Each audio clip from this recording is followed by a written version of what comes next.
Podemos ver aquí en su espectro, el espectro de esta señal tiene el primer componente una altura relativa de 1, el segundo componente una altura relativa de 1/2, el tercero 1/3 y así siguen los demás.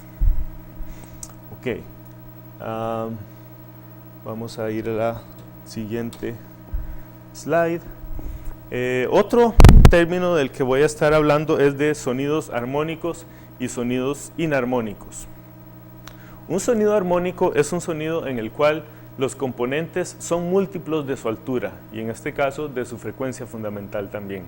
Por ejemplo, aquí tenemos un oboe tocando la nota La4 que tiene una frecuencia aproximadamente de 440 o 441 hercios. Okay. Es el mismo sonido que tuvimos antes. Como podemos ver aquí en el espectro,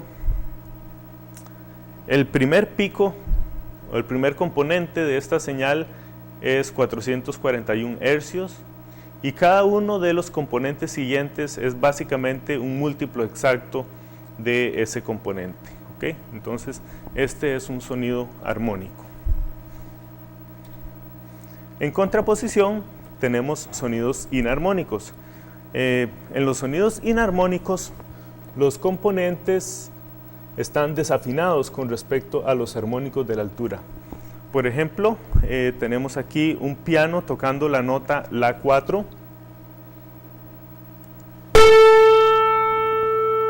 ¿Okay? Si analizamos el espectro de esta señal, nos vamos a dar cuenta que los componentes no son múltiplos exactos del primer componente. El primer componente está a 440.8 hercios, el segundo un poquito más alto que 2 veces eso, y así sigue el patrón. Podemos ver, por ejemplo, que el décimo componente está desafinado por aproximadamente un 37% con respecto a lo que debería ser 10 veces el primer componente. Aquí tenemos un ejemplo de un sonido que es interesante.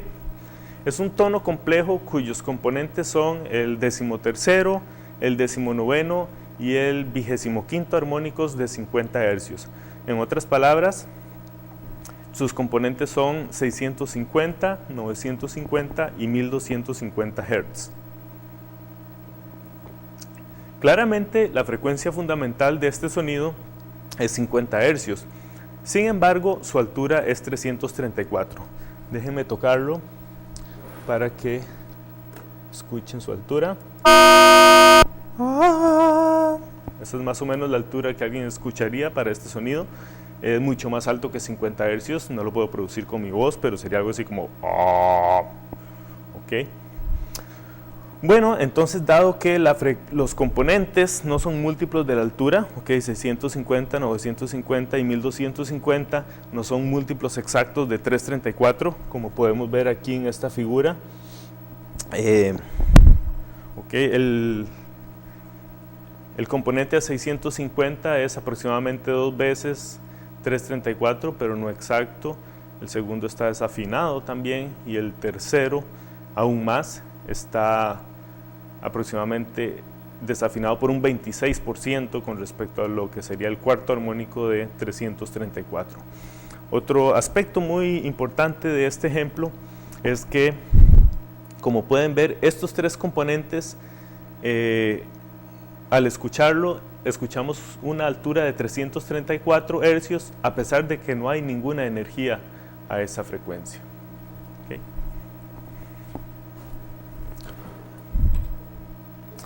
Otro aspecto importante del que voy a estar hablando es sonoridad. Se define como el atributo que nos permite ordenar sonidos en una escala del más fuerte al más débil.